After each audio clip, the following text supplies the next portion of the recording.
नमस्कार दोस्तों, कैसे हैं आप? आई होप आप सभी अच्छे होंगे। तो आज एक फिर से पोर्टफोलियो रिव्यू करेंगे। रिव्यू करने से पहले डिस्क्लेमर कि मैं एक सेबी रजिस्टर्ड एडवाइजर नहीं हूँ। ये जो वीडियो बना रहा हूँ मैं आप लोगों के नॉलेज के लिए है और एजुकेशन पर्पस के लिए है और कुछ नहीं है। और ये कोई फाइनेंशियल एडवाइस नहीं है। अगर कुछ भी चेंज करना चाहते हो अपने पोर्टफोलियो में तो खुद से रिसर्च कीजिए या फिर अपने पोर्टफोलियो एडवाइजर से पूछ के चेंज कीजिए। तो आगे बढ़ने से पहले गाइस, वीडियो पसंद आ रहा है तो लाइक और सब्सक्राइब कर दीजिए, और पसंद नहीं आ रहा है तो दिक्कत नहीं है, आप डिसलाइक कर सकते हैं, लेकिन डिसलाइक करने से पहले पूरा देखिए वीडियो, फिर डिसाइड कीजिएगा आपको वीडियो पसंद आ रहा है कि नहीं। तो वीडियो आज के पोर्टफोलियो की तरफ चलते हैं। यहाँ पे है 7 फंड है टोटल। तो इनका एक सेकंड। तो इनका एस आई पी चल रहा है 14,000 का। ठीक है, एस आई पी चल रहा है 14,000 का। 7 फंड्स है, 1 2 3 4 5 6 7 7 funds. HDFC Mid Cap 2000, Kotak Infrastructure 2000, Motilal Oswal Mid Cap 2000, Parak Parak Flexi Cap 2000, Quant Larger Mid Cap 2000, Quant Small Cap 2000, SBI Contra 2000। तो सारा 2000 लेके बैठे हुए हैं। तो ये कभी भी रिकमेंडेड नहीं होता है 2000 सारे सारे में ही, मतलब कुछ भी अमाउंट डाल दिया तो ये मैं बताऊंगा आगे वीडियो में। तो सारे में 14% का एलोकेशन दिख रहा है यहाँ पर। ठीक है, तो नीचे चलते हैं परफॉर्मेंस ग्राफ। यहाँ पे 1 अप्रैल से लिया हूँ मैं। तो वर्थ ऑफ इन्वेस्टेड अमाउंट है 14,000। अभी इसका वैल्यू हो चुका है 15,080, और इंडेक्स पे लगा था तो 266 का प्रॉफिट हुआ होता। नंबर ऑफ फंड 7 है, टूल बता रहा है काफ़ी हाई है, 14,000 के हिसाब से काफ़ी हाई है 7 फंड, तो इसको रिड्यूस करना पड़ेगा। कैपिटलाइजेशन देख सकते हैं, जायंट में है 56%। जायंट और लार्ज मिलेगा। लार्ज कैप का 56%, 32% है मिड कैप का।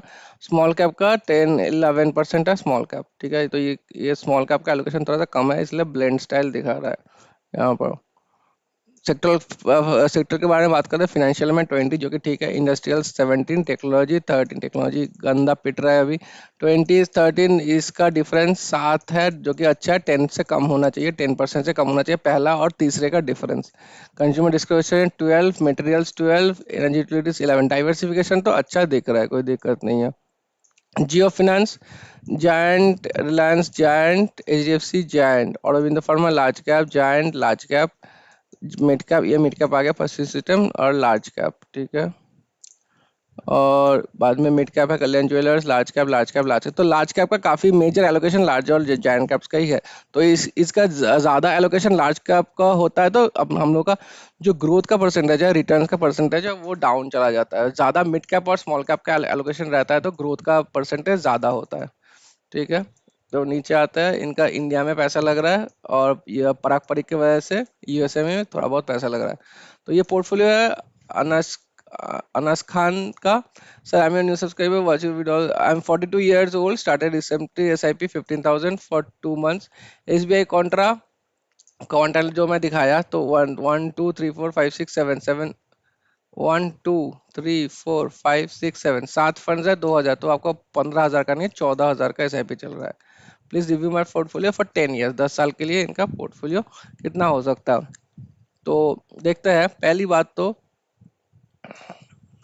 यहाँ पे देखिए, आपका एक मिड कैप हो गया, दूसरा मिड कैप हो गया, 14,000 में दो मिड कैप, तीसरा है लार्जर मिड कैप। मतलब मिड कैप का एलोकेशन इतना ज्यादा हो गया आपके यहाँ पर। तो सीधा सीधा आप एक मिड कैप निकाल सकते हैं, मोतीलाल ओसवाल या HDFC में से एक को निकाल दीजिए। इतना फंड रखने का कोई जरूरत नहीं है 14,000 के SIP। अगर आपका अमाउंट SIP का अमाउंट मान लीजिए 30,000 रुपये होता तो दो मिड कैप फंड रख सकते थे फिर भी, लेकिन उसके बाद भी लार्जर मिड कैप का कोई सेंस नहीं बनता है। तो यहाँ पे अगर एक कुछ कुछ भी अगर अगर लार्ज और मिड कैप का एलोकेशन चाहते हैं तो आपका लार्ज कैप का एलोकेशन पराग पराग फ्लेक्सी से आ जाएगा, कोई दिक्कत नहीं है, इसमें काफी अच्छा एलोकेशन आ जाएगा लार्ज कैप का। मिड कैप का एक डेडिकेटेड मिड कैप लीजिए, आइदर HDFC या मोतीलाल। एक को यहाँ से निकाल दीजिए, आइदर HDFC और मोतीलाल से एक निकालिए। क्वांट और लार्ज कैप कोई मतलब नहीं बनता, क्योंकि लार्ज कैप का एलोकेशन यहाँ पे मिल रहा है और मिड कैप का एलोकेशन डेडिकेटेड मिड कैप से मिल रहा है। ठीक है, ये आप सेक्टरल फंड लिए कोटक इंफ्रास्ट्रक्चर से, ये इंफ्रास्ट्रक्चर का कोई भी फंड उठा लीजिए, अभी अच्छा परफॉर्म करते दिखेगा आप लोगों को एटलीस्ट 5 से 10 साल के लिए। तो कोटक इंफ्रास्ट्रक्चर अच्छा है, और SBI कॉन्ट्रा अच्छा फंड है, रख सकते हैं। आइडियली मैं बोलता हूँ जो लोग थोड़ा स्टेबल इन्वेस्टिंग करना चाहते हैं उनको सेक्टरल फंड ना लेके SBI कॉन्ट्रा ले सकते हैं, और जो कोई भी एग्रेसिव इन्वेस्टिंग करता है तो सेक्टरल फंड में जा सकता है।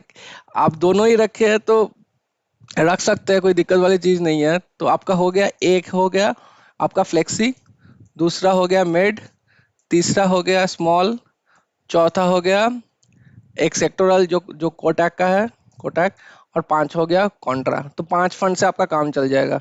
सीधा सीधा क्वांट लार्ज और मिड कैप को निकाल सकते हैं और इन दोनों में से एक को निकाल सकते हैं। तो इस ये मेन प्रॉब्लम नहीं है, मेन प्रॉब्लम है यहाँ पर। देखिए आप लोग, बस आपको नहीं बोल रहा हूँ, जो जो पोर्टफोलियो शेयर के उनको नहीं बोल रहा हूँ, यहाँ पे बोल रहा हूँ गोल बेस्ड इन्वेस्टिंग कीजिए। गोल बेस्ड इन्वेस्टिंग क्या होता है? मान लीजिए मेरा एक गोल है, मेरा खुद का वेडिंग, ठीक है, इसको टाइम है मेरे पास 2 साल। इसके लिए मैं एक फंड लूंगा, इसके लिए एक फंड लूंगा जो कि ज्यादा रिस्की फंड नहीं लूंगा, शायद मैं इंडेक्स लूंगा इसके लिए, या फिर एक फ्लेक्सी कैप लूंगा जो कि स्टेबल रखेगा मेरे पोर्टफोलियो, क्योंकि मेरा टाइम होराइजन ज्यादा नहीं है, 2 साल ही है। दूसरा है मेरा चाइल्ड का एडुकेशन, जो कि बहुत टाइम है इसके लिए। चाइल्ड का कॉलेज जाएगा, चाइल्ड चाइल्ड पैदा होगा पहले, उसके बाद कॉलेज जाएगा, तो इसमें 2 साल, 18 साल, 20 साल, 22 साल लग जाएगा इसमें। ठीक है, इसमें मैं क्या करूंगा, मिड ले सकता हूँ, स्मॉल ले सकता हूँ, सेक्टरल ले सकता हूँ। यहाँ पे मैं रिस्क ले सकता हूँ क्योंकि मेरे पास टाइम, जो TH है, टाइम होराइजन बहुत ज़्यादा है। मैं कुछ भी कर सकता हूँ इसमें, लेकिन इसमें मैं ज़्यादा नोक झोंक नहीं नहीं कर सकता। टाइम होराइजन नहीं है मेरे पास। यहाँ से अगर मार्केट 2 साल में अगर मार्केट नीचे आ गया तो मेरे पास तो कैपिटल डेप्रिसिएशन हो जाएगा। तीसरा हो गया, मान लीजिए आपका रिटायरमेंट कॉर्पस, बहुत साल है, मान लीजिए 40 साल है, और ठीक है, आराम से आप दो स्मॉल कैप ले सकते हैं, 2 सेक्टरल फंड ले सकते हैं उसके लिए। तो ऐसा करके आप डिसाइड कीजिए आपको करना क्या है। ठीक है, उसके हिसाब से अगर मान लीजिए वेडिंग के लिए पैसा जमा कर रहा है, ठीक है, कोई भी फंड में, मान लीजिए एक Nippon large large cap fund है, ठीक है, निपॉन लार्ज कैप फंड है, इसमें ज्यादा मैक्सिमम 50% एलोकेशन इसमें डालिए पैसा। फिर ठीक है, बाकी सब एलोकेशन कम रखिए। जब ये इसका जब फुलफिल हो जाएगा, ठीक है, इसका जब फुलफिल हो जाएगा तब आपका SIP का जो अमाउंट जा रहा है, मान लीजिए आप SIP कर रहे हैं, इनका कितना है, 14,000 का SIP कर रहे हैं, ठीक है, मान लीजिए अभी 7,000 मैं बोल रहा हूँ, 50% यहाँ पे डालिए क्योंकि इनको शादी करना है, कंसीडर इनको शादी करना है अभी, तो 7,000 रुपए इसमें डालिए।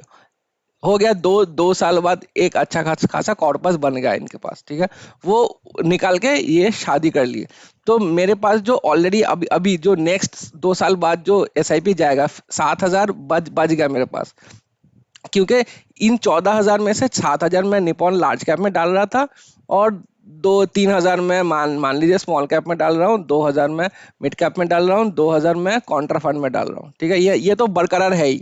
जो 7,000 निपॉन में जा रहा था, उस 7,000 मेरे पास बच गया अभी। उस 7,000 को मैं अभी क्या क्या करूंगा, मेरा नेक्स्ट गोल क्या है, मेरा नेक्स्ट गोल है चाइल्ड का एडुकेशन, बहुत साल है मेरे पास भाई। इसके लिए मैं क्या करूंगा, मैं और लार्ज में नहीं लगाऊंगा, फिर लाज में लगाने का फालतू फालतू का चीज है, क्योंकि मुझे इमीडिएट कोई कुछ भी जरूरत नहीं है लाज का। तो मैं क्या करूंगा, स्मॉल में लगाऊंगा, मिड में लगाऊंगा, सेक्टरल में लगाऊंगा।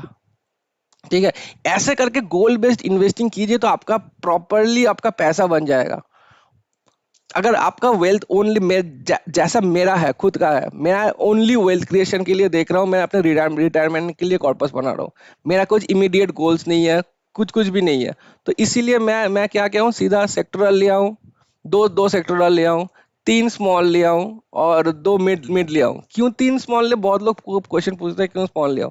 मेरा 50,000 का SIP होगा, ठीक है, 50,000 SIP, एक ही स्मॉल में इतना रिस्क मैं नहीं ले सकता कि एक ही AMC के एक ही फंड के ऊपर मैं 50 इतना 25-30,000 50 में से 25-30,000 एक ही फंड में डाल दूं। इसलिए मैं डिवाइड कर दिया थोड़ा। तो उस हिसाब से गोल बेस्ड इन्वेस्टिंग कीजिए। आपका लक्ष्य समझिए पहले, आपका लक्ष्य क्या है, इमीडिएट कोई लक्ष्य है कि नहीं, उसके हिसाब से आपका थोड़ा सा पोर्टफोलियो सुधारिए कि इसमें एलोकेशन कितना करना है। लार्ज कैप में सबसे ज्यादा कीजिए, अगर नियर बेस्ड 2 साल 3 साल 4 साल में कुछ कुछ आपका प्लानिंग आ रहा है, तो लार्ज कैप का एलोकेशन ज्यादा होना चाहिए, उसके बाद मिड कैप का होना चाहिए, उसके बाद स्मॉल कैप का होना चाहिए। अगर बहुत दिन टाइम है आपके पास तो स्मॉल कैप का एलोकेशन सबसे ज्यादा कीजिए आप। ऐसे करते हुए आपका एक अच्छा पोर्टफोलियो, अच्छा खासा पोर्टफोलियो बन जाएगा आपके नीड के हिसाब से। दूसरा जो चीज है, एक तो गोल बेस्ड इन्वेस्टिंग हो गया, दूसरा चीज है आपका रिस्क एपेटाइट कितना है, रिस्क एपेटाइट। आप एग्रेसिव इन्वेस्टर है, अल्ट्रा एग्रेसिव इन्वेस्टर है, मॉडरेट इन्वेस्टर है, या फिर एकदम कॉन्जर्वेटिव इन्वेस्टर है। ठीक है, ये समझिए पहले कि आप नेगेटिव अपने अपने पोर्टफोलियो मान लीजिए 5 लाख रुपए लगाए, ठीक है, 5 लाख रुपए लगाए, ये जब बियर मार्केट आएगा मान लीजिए 5 लाख का हो गया 4.2 लाख, कैपिटल डेप्रिसिएशन हो रहा है आपका। बहुत जो कंजर्वेटिव लोग हैं वो ये देख नहीं पाएंगे, 4 पॉइंट मेरा इतना हार्ड, ऑब्वियसली सबका हार्ड एंड मनी रहता है, ये कंजर्वेटिव लोग ये नहीं देख पाएंगे। लेकिन अल्ट्रा एग्रेसिव एग्रेसिव और एग्रेसिव जो लोग हैं वो लोग बोलेंगे अरे कुछ नहीं जाता है, साढ़े 4.2 लाख हुआ है, 2 साल और वेट करेंगे, 5 साल 10 साल और वेट करेंगे, इसका हो जाएगा 15 लाख एक टाइम पे। ठीक है, ये लोग वेट कर पाएंगे। लेकिन कंजर्वेटिव लोग जो बूढ़े होते हैं, जो पेंशन के होते हैं या फिर पेंशनर्स होते हैं, वो लोग इतना इतना सहन नहीं कर सकते, क्योंकि इन लोग के पास स्टेडी इनकम नहीं नहीं रहता है आफ्टर आफ्टर रिटायरमेंट। तो स्टेडी इनकम नहीं रहता है। तो आपका रिस्क समझिए पहले कि कितना आपका रिस्क ले सकते हैं आप, उसके हिसाब से ही आपका आपका एलोकेशन भी वैसा टाइप होना चाहिए। मैं कोई भी कंजर्वेटिव इन्वेस्टर को ये नहीं बोलूंगा कि स्मॉल कैप का 50% एलोकेशन डाल दो। मैं तब बोलूंगा कि इंडेक्स में मैक्सिमम पैसा डालो, 50% इंडेक्स में डालो, कुछ फ्लेक्सी कैप में डालो, कुछ मिड कैप और स्मॉल कैप का थोड़ा सा ही एलोकेशन लीजिए या फिर मत लीजिए कंजर्वेटिव इन्वेस्टर है तो। अगर मिडिल इन मॉडरेट इन्वेस्टर है तो स्मॉल कैप का और मिड कैप का एलोकेशन के साथ फ्लेक्सी कैप का एलोकेशन रखिए। अल्ट्रा एग्रेसिव और एग्रेसिव को तो फ्लेक्सी कैप और इंडेक्स का जरूरत ही नहीं है, मिड स्मॉल और सेक्टरल बस काम चल जाएगा। इसी में से 2 स्मॉल लीजिए, 2 मिड लीजिए, 2 सेक्टरल लीजिए, 5 या 6 फंड अपने कॉर्पस के हिसाब से। कॉर्पस कम है तो फंड कम लीजिए, कॉर्पस ज्यादा है तो फंड ज्यादा लीजिए। तो मैं बहुत टाइम देखा हूँ ये, बहुत लोगों का कंफ्यूजन रहता है कि सारे फंड में दो दो दो दो कर करके डाल दिया, पांच पांच पांच पांच करके डाल दिया, मतलब कुछ भी रैंडम एलोकेशन है अपने दिमाग में से। मतलब मेरे मेरे पास मेरा एसआईपी का मैं बियर कर सकता हूँ 50,000 रुपए एसआईपी, 10,000 में से पाँच पाँच 5 फंड्स में 10 10 10 10 कर करके डाल दिया। This is not at all the recommended way. आपको अपना गोल पहचानना है पहले, दूसरा बात है आपका रिस्क एपेटाइट पहचानना है। उस हिसाब से अगर शॉर्ट टर्म गोल है या कंजर्वेटिव इन्वेस्टिंग करना चाहते हो तो इंडेक्स फंड्स में और लार्ज कैप में ज़्यादा लगाइए, स्मॉल में मत लगाइए, या फिर लगाना है तो बहुत ही कम रखिए। ठीक है, ज़्यादा अगर टाइम है आपके पास तो स्मॉल और मिड में पैसा लगा सकते हैं अच्छा खासा अमाउंट। कोई भी सवाल हो इसके रिलेटेड तो कमेंट सेक्शन में पूछ सकते हैं, मैं जवाब देने का ट्राई करूंगा। अगर वीडियो पसंद आएगा तो लाइक कर दीजिए, सब्सक्राइब कर दीजिए चैनल को, और कोई भी सवाल है कमेंट सेक्शन में डाल दीजिए, और या फिर अपना पोर्टफोलियो शेयर करना चाहते हैं तो रिव्यू के लिए वो भी कर सकते हैं। Thank you so much for watching, have a good day.